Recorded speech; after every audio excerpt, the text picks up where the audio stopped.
ನಮ್ಮ ಮನೆಗಳಲ್ಲಿ ದಿನ ಪೂಜೆ ಮಾಡ್ತೀವಿ ಅಲ್ವಾ? ಪೂಜೆ ಅಂದಮೇಲೆ ಅಲ್ಲಿ ಎಲ್ಲದಕ್ಕೂ ಹೈಜೀನ್ ಮತ್ತು ಕ್ಲೀನ್ಲಿನೆಸ್ ತುಂಬ ಮುಖ್ಯ. ದೇವರಿಗೆ ಇಡೋ ಹಣ್ಣು ಇರಲಿ, ಎಲೆ ಇರಲಿ, ಇಲ್ಲ ಪೂಜೆಗೆ ಬಳಸುವ ತಟ್ಟೆ ಬಟ್ಟಲುಗಳಿರಲಿ, ಎಲ್ಲವನ್ನ ನೀರಿನಲ್ಲಿ ತೊಳೆದು ಬಳಸ್ತೀವಿ. ಆದರೆ ಒಂದೇ ಒಂದು ವಸ್ತುವನ್ನ ಮಾತ್ರ ನಾವು ತೊಳೆಯಲ್ಲ. ಅದೇ ದೇವರಿಗೆ ಮುಡಿಸುವ ಹೂಗಳು. ಗಿಡದಿಂದ ಹೂ ಕುಯ್ದುಕೊಂಡು ಬಂದು ಹಾಗೆಯೇ ದೇವರಿಗೆ ಇಡ್ತೀವಿ ಹೊರತು ಯಾರು ಅದನ್ನ ನೀರಿನಲ್ಲಿ ಹಾಕಿ ತೊಳೆಯಲ್ಲ. ಯಾಕೆ ಗೊತ್ತಾ? ಇದರ ಹಿಂದೆ ಯಾವುದೇ ಮೂಢನಂಬಿಕೆ ಇಲ್ಲ, ಸೂಪರ್ ಆದ ಸೈನ್ಸ್ ಮತ್ತು ನಮ್ಮ ಸಂಪ್ರದಾಯ ಅಡಗಿದೆ. ಅದೇನು ಅಂತ ಸಿಂಪಲ್ ಆಗಿ ಹೇಳ್ತೀವಿ ಕೇಳಿ.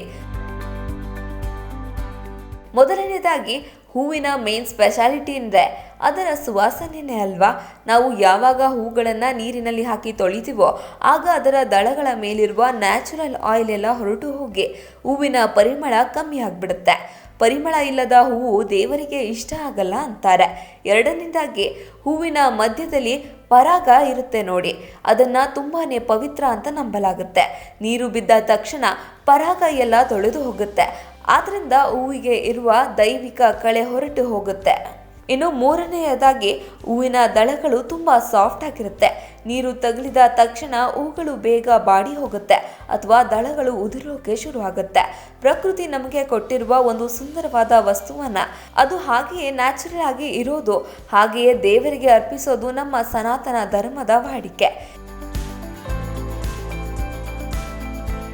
ಇನ್ನೊಂದು ಡೌಟ್ ಇರ್ಬೋದು, ಒಂದು ವೇಳೆ ಹೂವಿನ ಮೇಲೆ ಧೂಳು ಅಥವಾ ಮಣ್ಣು ಇದ್ರೆ ಏನ್ ಮಾಡಬೇಕು ಅಂತ. ತುಂಬಾನೇ ಸಿಂಪಲ್. ಹೂಗಳನ್ನ ನೀರಿನಲ್ಲಿ ಮುಳುಗಿಸೋಕೆ ಹೋಗಬೇಡಿ.